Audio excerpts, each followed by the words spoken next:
All right, well, thank you everyone for being here today for my Star Learning Series session titled Be Prepared, My Star Tools and Resources to Make Your Teaching Life Easier this year. And boy, could we probably use that this year, hey? So we're pretty excited to be here and share our resources with you. And we'd just like to start off with a quick Zoom poll. What is your favorite teacher gift?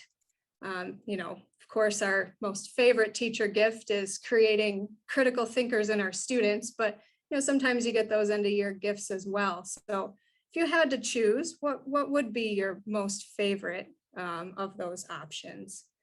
So we'll give you just a moment to fill those out. And thanks again, everyone, for being here today.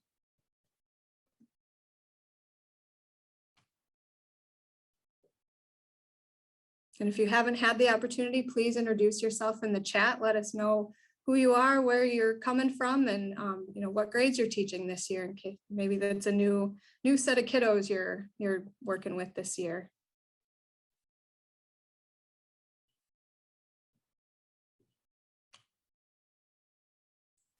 All right, we'll give the poll just another maybe 30 seconds. So if you haven't had the opportunity to respond yet, go ahead and hop in there and make your choice.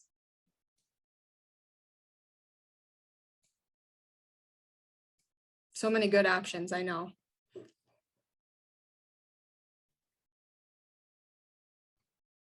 All right, so I'm going to close the poll in 5, 4, 3, 2, 1. All right, so here are the results of the poll. I think you guys can see those okay. It looks like chocolate and paid day off were, boy, those were a pretty close runoff there. And of course, you always need the essential coffee mug, but yeah, if you had to win outright, maybe it's a paid day off. But so I'm surprised paperweight wasn't higher up on that list. But thanks so much, everyone, for sharing your preferences there. We can't give out any gifts today, obviously, because we're virtual.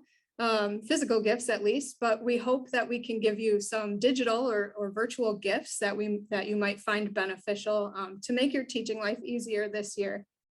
And so today we're going to go through some portal updates that we've been making, curriculum developments that we've made over the last year, remind you of our resources for remote teaching and learning and show you some of the new things that have come out.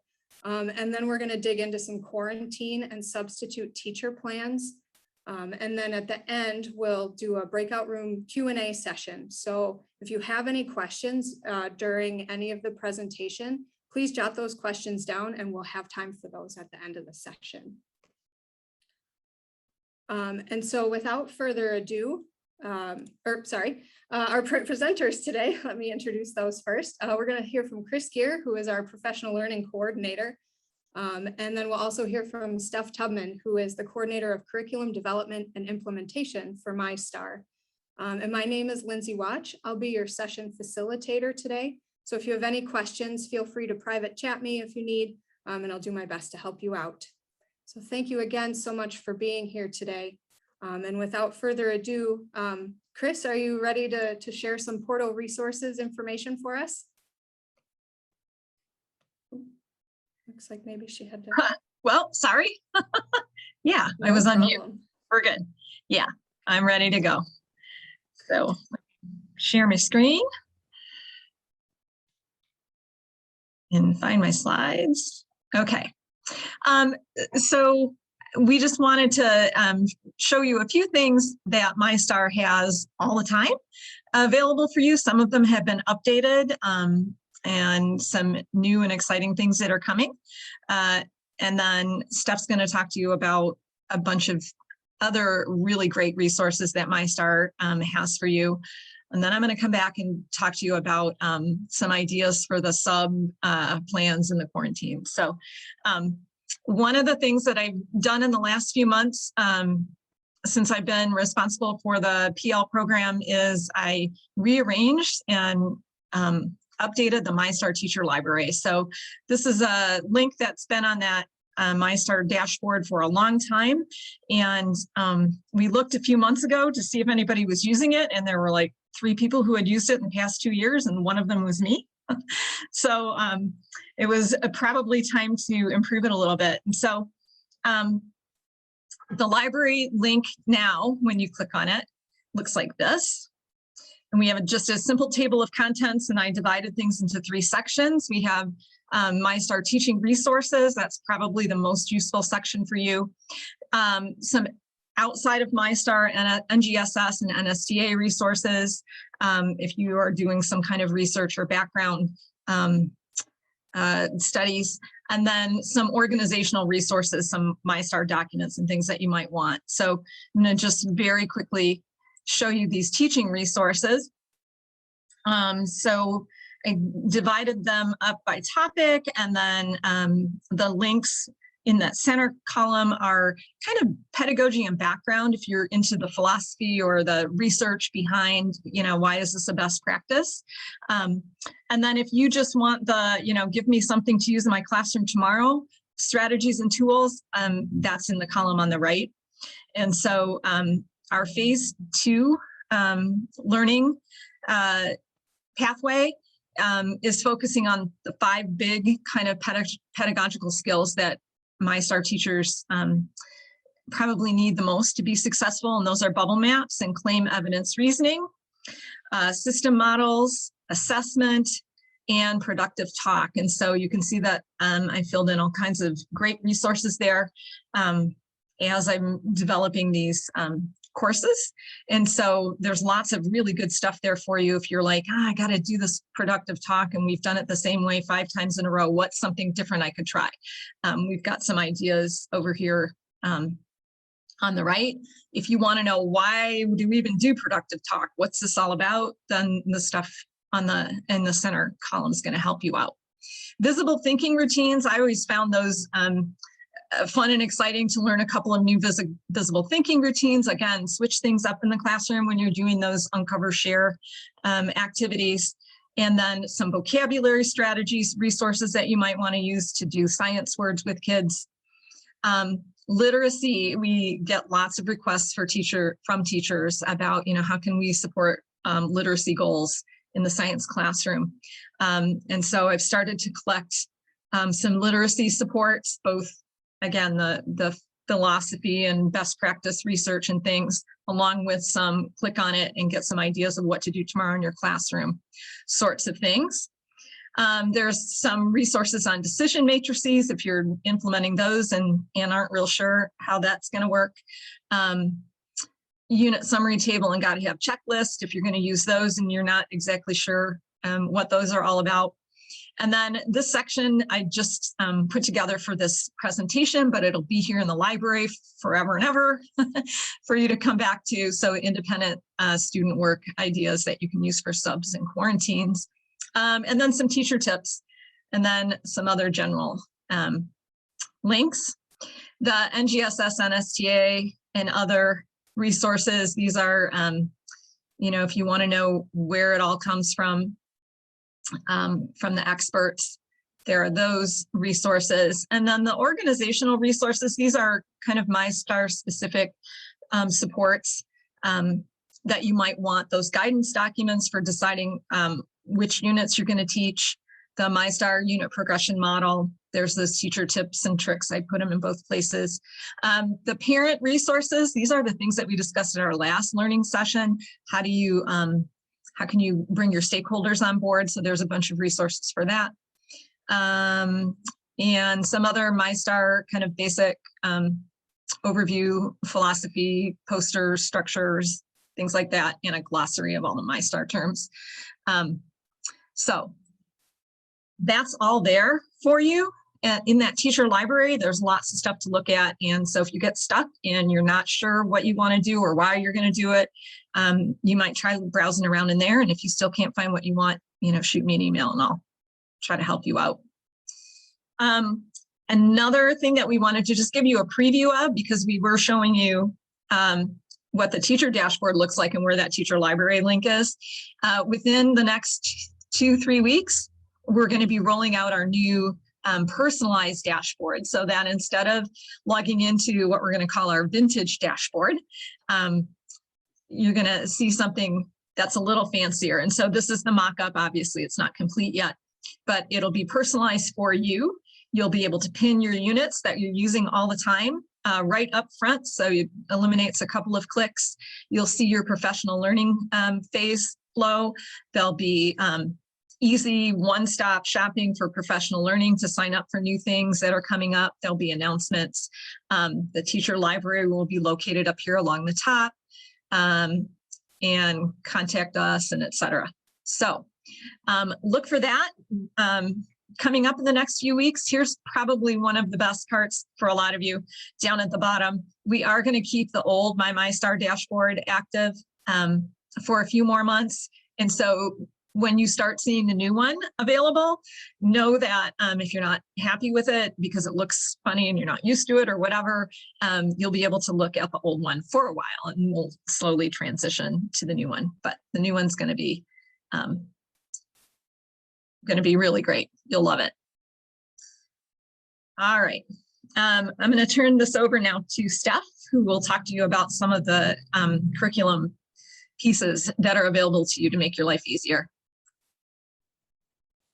Hey everyone, I'm Steph Tubman. I'm the coordinator of curriculum development for MyStar, and I'm very excited to be here to share these curriculum developments.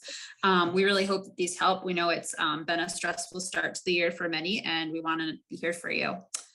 So next slide, Chris. We've got 5 things to talk with you about today for curriculum developments: the printing index documents, unit challenge organizers, MyStar unit material lists and Nasco kits, career connections, and resources for remote teaching and learning. So first, we'll just dig right in with the printing index docs. You all really spoke about this and we listened. We know that in many units, there are a lot of separate things to print, especially if you're having students record all of their data and all of their findings in the printables. So for each unit, we've gone through a process to combine the many smaller separate documents into a few longer compiled documents. And then we've created a Google Doc with links to each of these longer documents. We're calling that document that has all of those links the printing index. The idea of this is to make it easier for you to be able to find and organize everything that you need to print for your students. This is obviously new, so we're really interested in your feedback. Please let us know how this is going. We really want to know how they're working for you and how we can make them even better. Where can you find these? You can find the printing index for each unit on the units page under the student and teacher resources box. So unit challenge organizers, this is kind of part of the printing index reorganization. We've had these in some of the units, but not all of the units. And now for almost every unit, we've created a unit challenge organizer. There's one for students and one for teachers. The student version combines all the tasks for the unit challenge in one place with blank spaces for the students to record their work. And then the teacher version has the exact same thing. It just has example student answers and models filled in for your reference as you work through the unit with students and as you prep for the unit. We recommend you might want to print the student version on a different color paper than the other printables just to make it easy for students to keep track of. And we know that many teachers store these in a folder in the classroom to make it really easy to pull them out and grab and go, or maybe a folder for each unit challenge team or something like that. And then where to find these? Oh, sorry, Chris.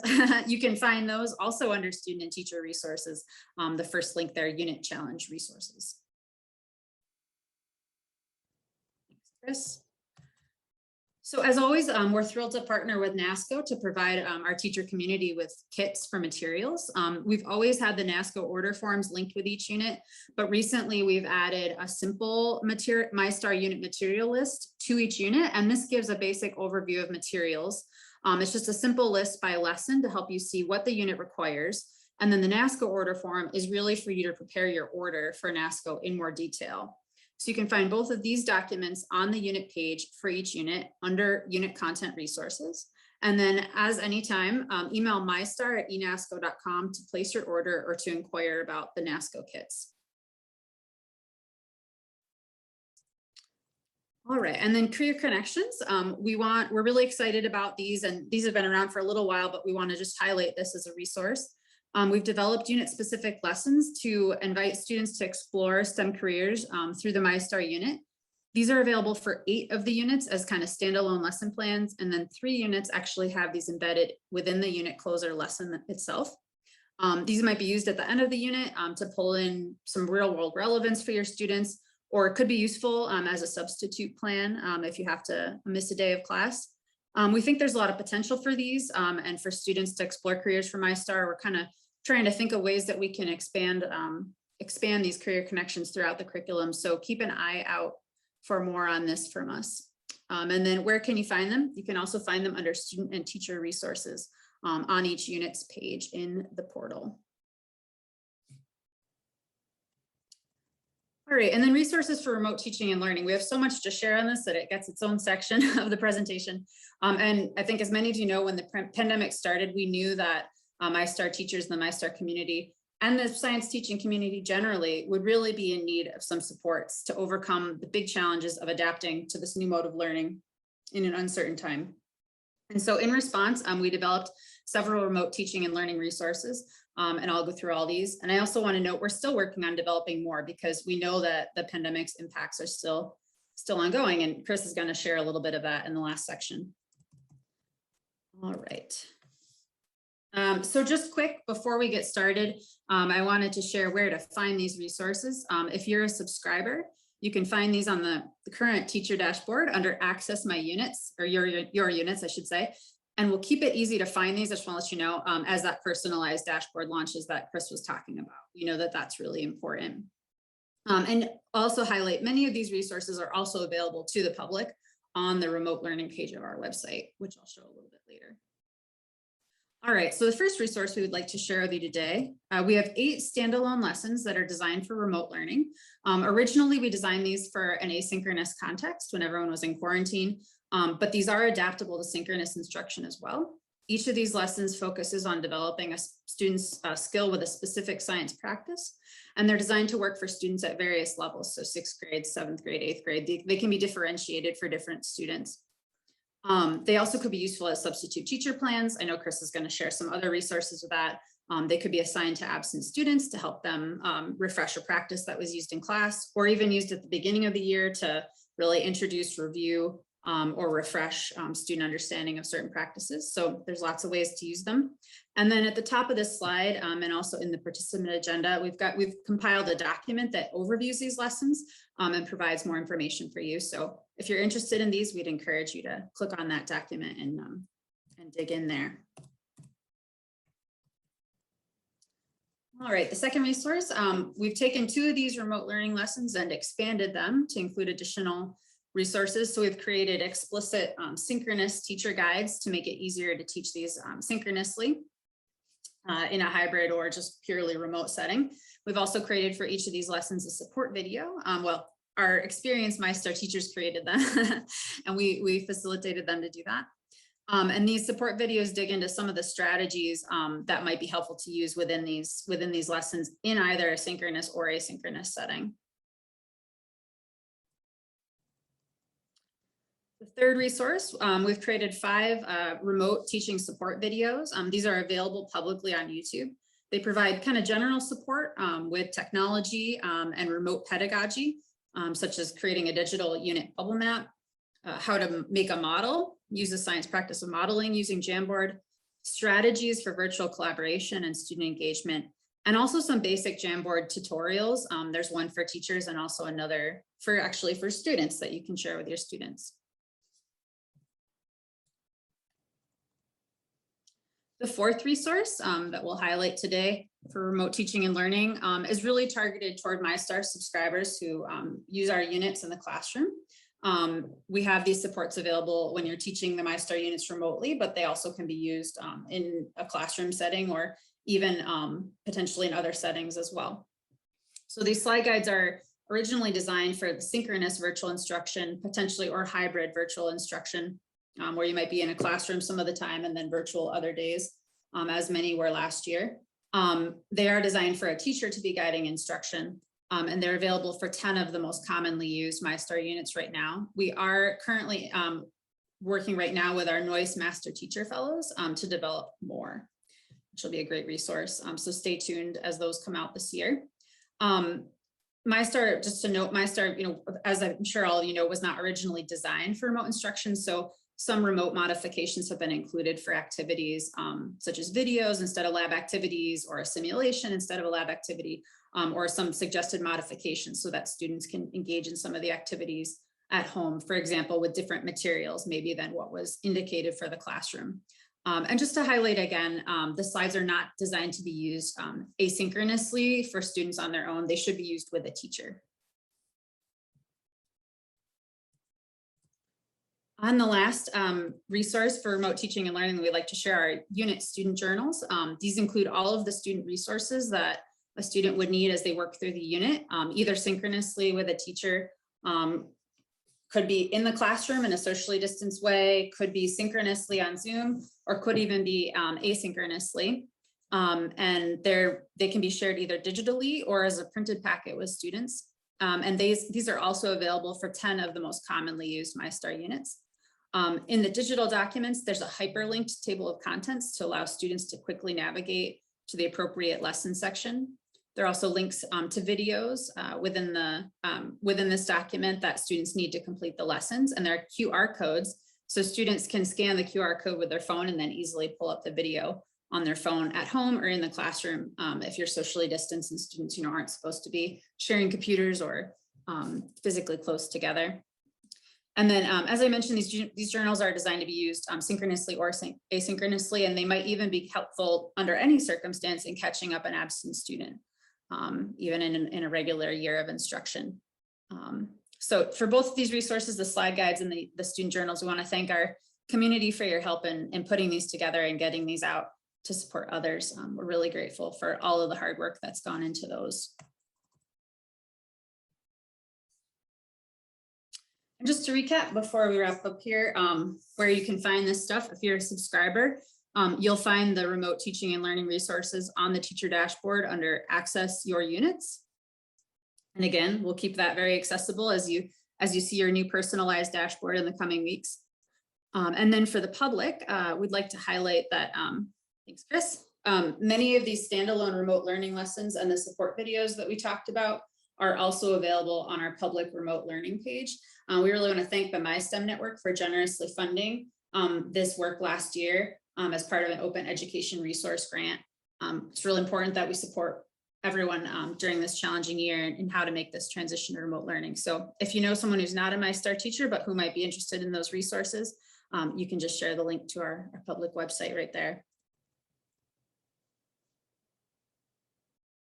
And then finally, I just want to say before I wrap up, we really, really hope that you find these resources helpful. We want you to know that we're always listening. We're here because of you and we're here to support you. So please contact us anytime through the helpline, the feedback forums, or the community forums. We look forward to hearing from you.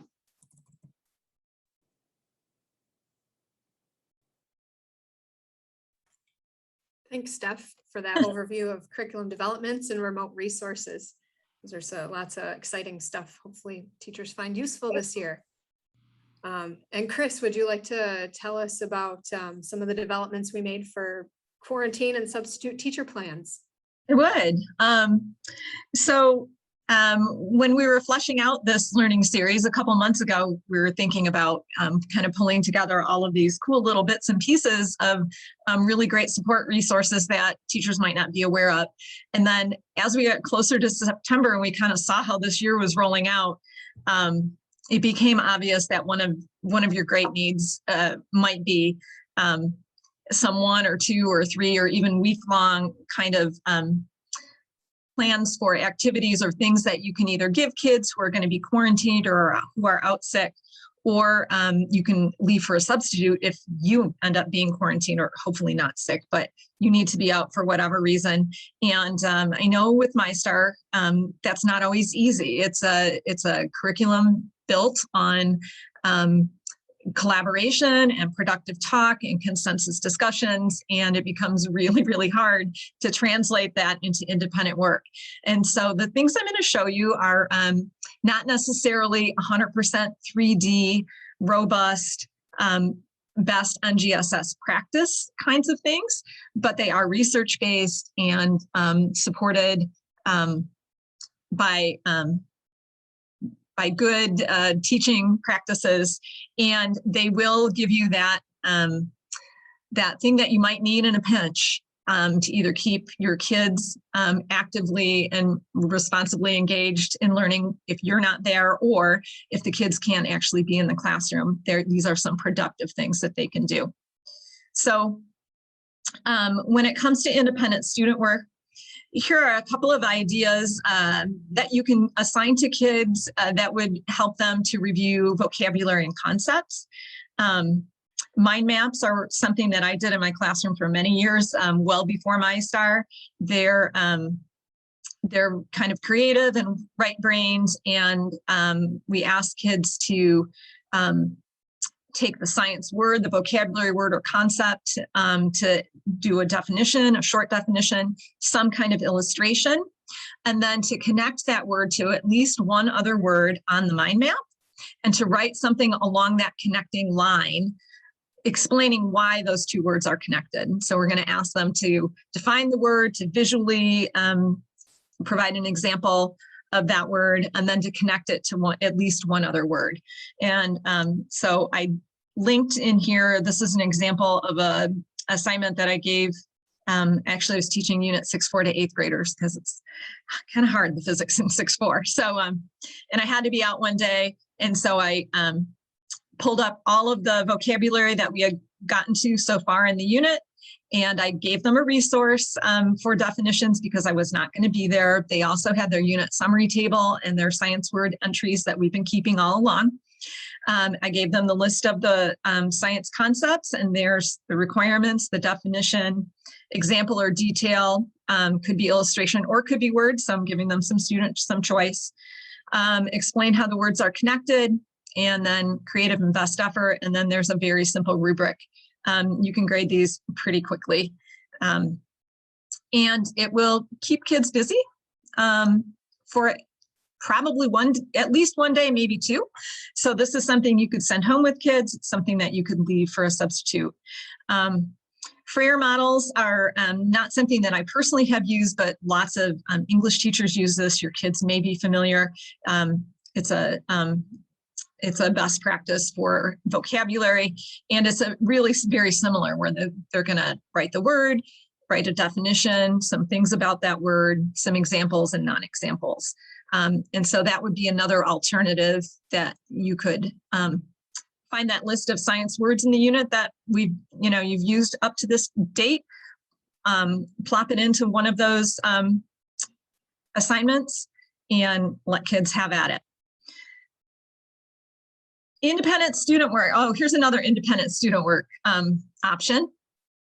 I used to sometimes give my kids one-pagers, and this was something that I learned from, I believe it was the social studies teachers in my building were excited about one-pagers.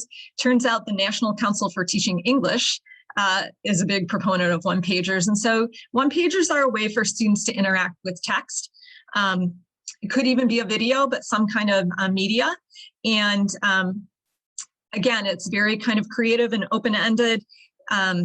You're going to pick out 5 or 6 things that you want them to respond to in the text or the video, and then they're going to create this one-pager kind of creation. And so I have a whole folder here. I did use these fairly often, and I have some for several different units that I taught. And so what I would do is I would look for usually a current event that was related to our unit. You know, a lot of the MyStar units are kind of ripped from the headlines kinds of things. There are things going on in the world, really related to what we're doing in the unit.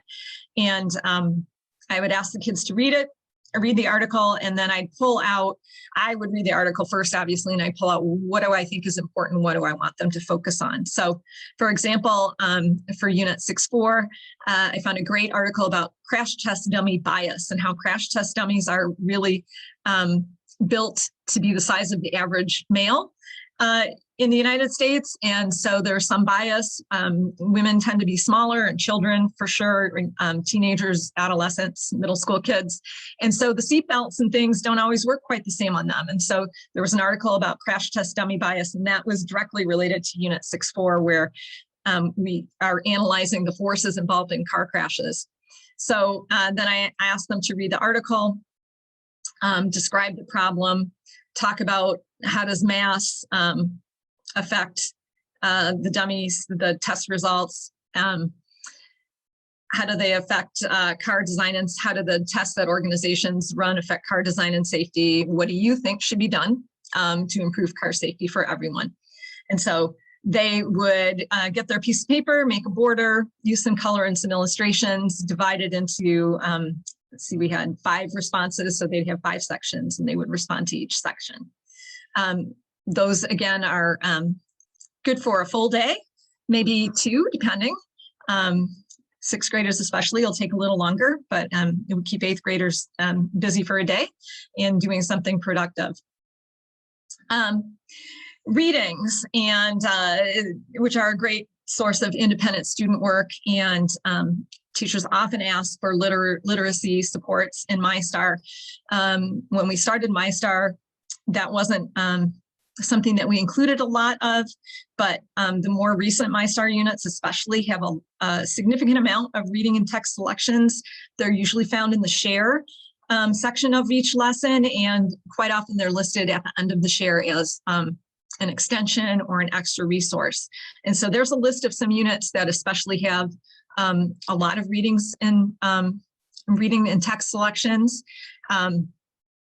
I would suggest, if you're just starting out this year and you aren't locked into a specific unit, you can move things around a little bit. Considering how crazy things are right now, you might consider starting with a unit that has the remote resources and a lot of text selections. It might make your life a little easier this fall. And then I also put together a list of resources for creating independent student activities, and it's linked there, and it's also in the teacher library. And so these are some websites that you can go to find those articles at a kid-friendly reading level. And Bozeman Science videos also would be videos. And then I also included prompts. So as you're going to do some reading interactions, which we'll talk about in just a second, I have a list of, I found some lists of prompts that'll help you give kids not just those really kind of simple low-level identify and regurgitate kinds of questions, but actually have them interact with that text or that video. What do they think about it? What questions they have? How does this apply to what they're learning? And those kinds of things. So a couple of examples. In Unit 7.2a, that's one of the units that has a lot of reading involved in each lesson. There are a lot of reading resources. There's not a ton of reading in each lesson itself, but there are a lot of good reading resources. Lesson 4, the question is, where are volcanoes on Earth's surface? And we're going to use one of, I'll show you how I used one of the resources there to create this kind of interactive student, independent student work. So where can you find those resources? Well, you can go page by page through each lesson and check at the end of the share session. That's usually where they are, or the share phase, I'm sorry, that's usually where they are. The quick and easy way to do it is to look at the external links page and kind of skim down there and look for where those texts are linked, which is what I did the other day when I was looking for this. And so I looked through Unit 7.2a, and I was looking for an article that had some kind of inquiry built in. You don't want to just pull up something that has a bunch of definitions. It's not going to be any fun for kids, and they're not going to be able to use any kind of creative responses for it. So you're going to look for an article that has some kind of built-in kind of question. How does this affect kids? How does it affect our society? What are scientists and engineers trying to do about it? That kind of thing. Read the article, and as you read the article, as a reader, you want to kind of think about what science habits of mind are you using. And we consulted with a reading specialist last week, who's actually going to present for us in a couple months. But she gave us these science and math reading stems. And so this is a whole list of ideas of ways you can ask kids to interact with the text. And then I just created a very simple student guide. And so I'll show you what it looks like. And this again is linked in the teacher library as well as here on the slides. So I linked the article, and then I picked out 5 prompts that I thought might be a habit of mine, kind of way you might think about a good reader might think about this text and interact with this text. I gave the kids an example to kind of get them started. And I gave them, allowed them to answer 4 out of the 5. So choice is always good. That way, if kids get really stuck on one, that can be the one that they skip. So the prompts that I chose for this article happened to be about a tiny volcanic island that's forming off of the coast of Iceland and how scientists are using it as a laboratory to look at how life forms, plants and animals, are arriving and populating this island. And so I gave them their example, and then I asked them what the article is saying is. So they're going to kind of summarize it. They're going to pick out what they think is important. What can they picture in their minds as they're reading? That's a good reading strategy. And I gave them the option of drawing or describing it in words. What question does this bring to mind when you read this article? And what does this reinforce about maybe what you've already learned about volcanoes in this unit? So there's an example of using these stems and a resource that's built into one of the MyStar units to create a student activity that you could leave for a substitute, or you could give kids to do if they're on quarantine. There's another example there, excuse me, for Unit 7.5. If you'd like to see another example similar, I used the same prompts. I just picked a different article and plugged it in. So it was pretty easy to do.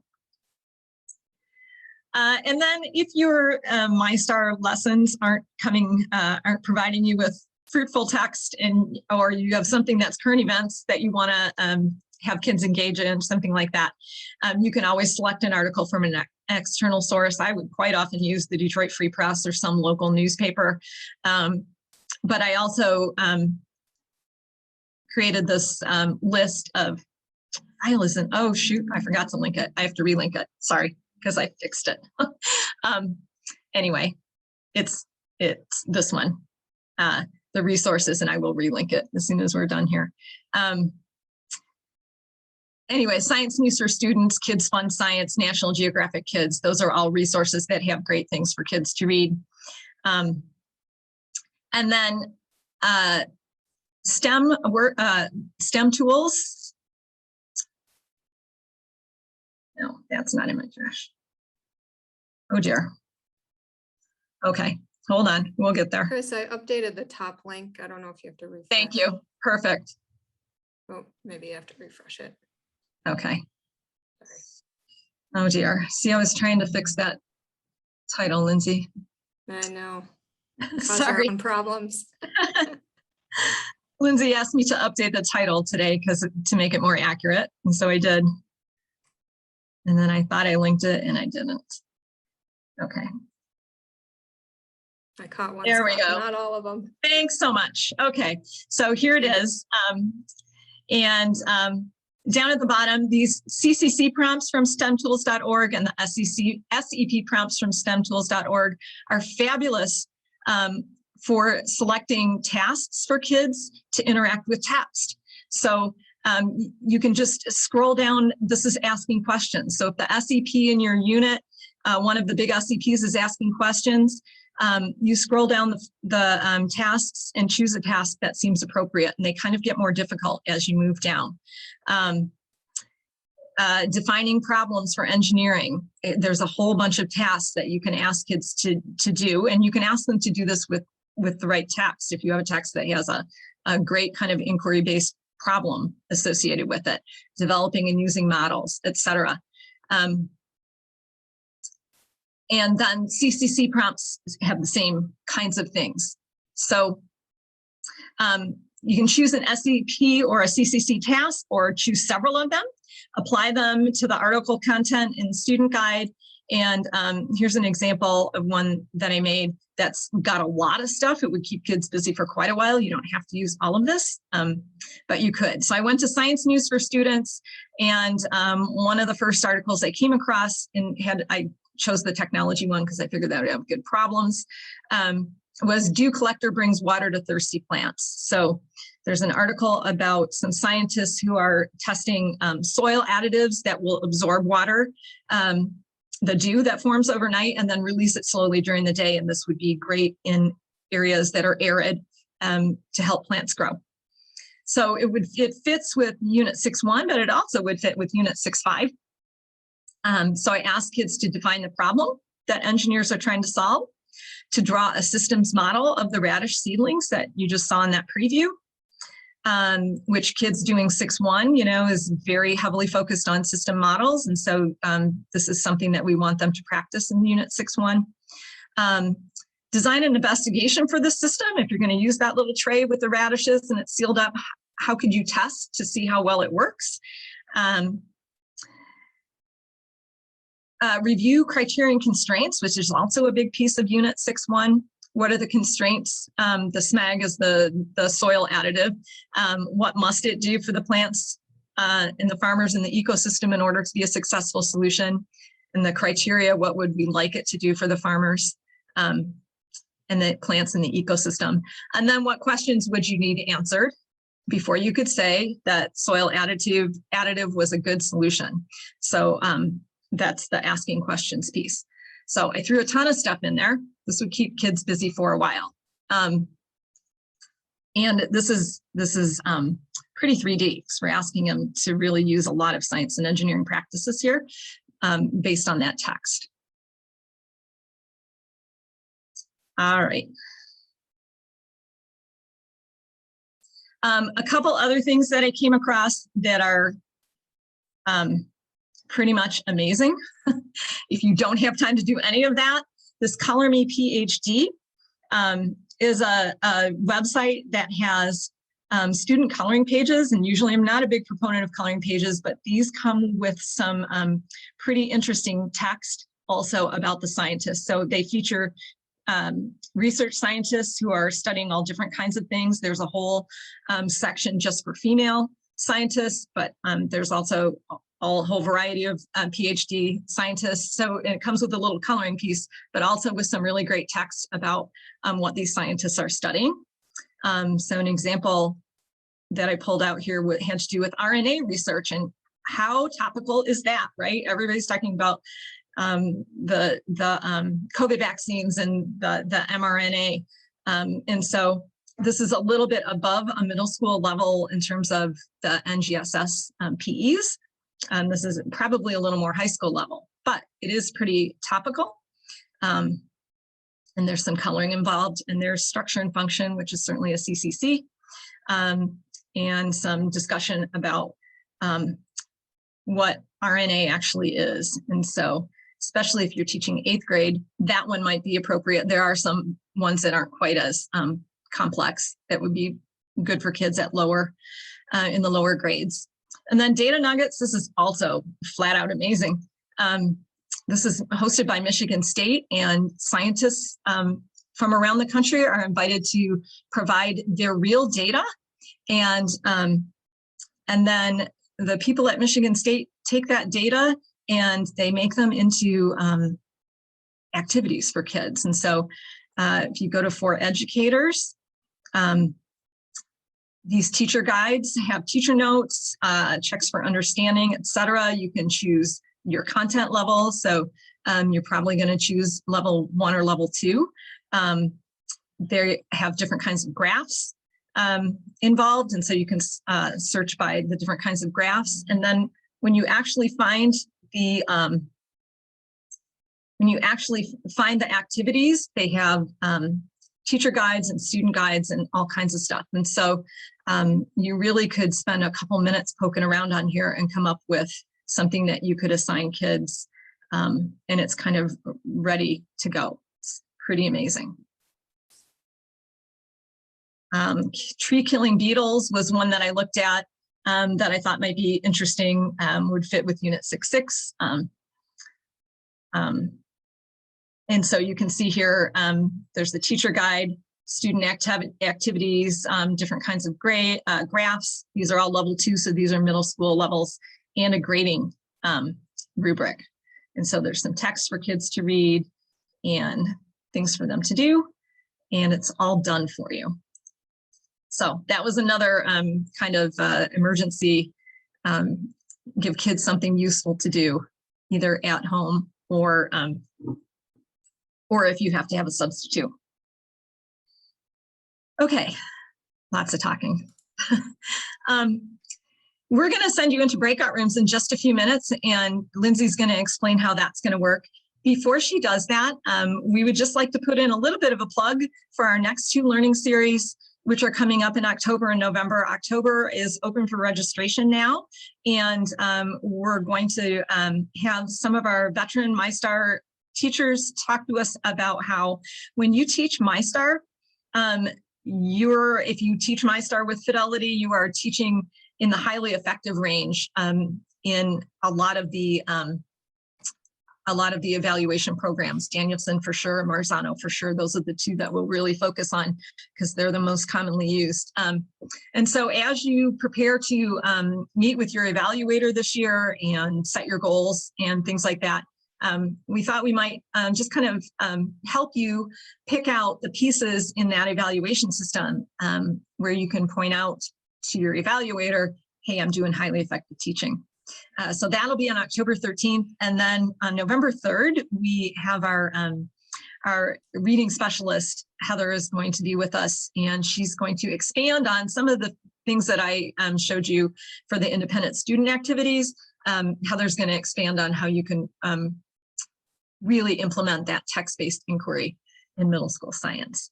And so as always, our signups are on our Events for Educators page, which is on the public side of the MyStar website, and the link is there for you.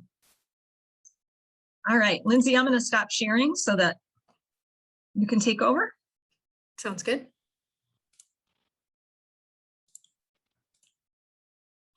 All right. Well, thanks, Chris and Steph, so much for that kind of information dump of all of the great resources we have available for you. We really appreciate you both taking the time today to share that information. It looks like some people learned some new stuff, so that's great. That's why we wanted to do this, like give you as many resources as we can to help you just feel better prepared for this year.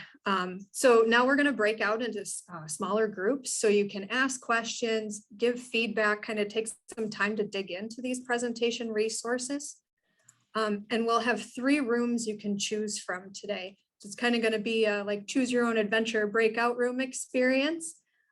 You'll be able to move from room to room, as you have questions, if you want to keep listening in on a discussion, or maybe you want to move to a different topic room, that's up to you. So in room 1, Steph will be there to share insights and answer questions about curriculum developments. I'll be hanging out in room 2, so I'm here to field any questions you have about our remote learning resources.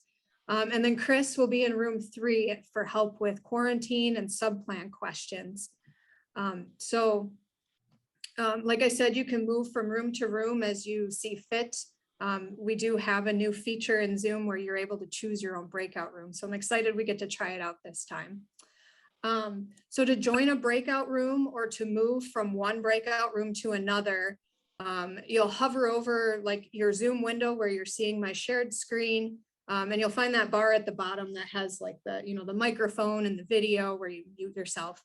Towards the right middle of the side, once I open the breakout rooms, you probably don't see anything yet, but once I open them, you'll see this breakout room icon.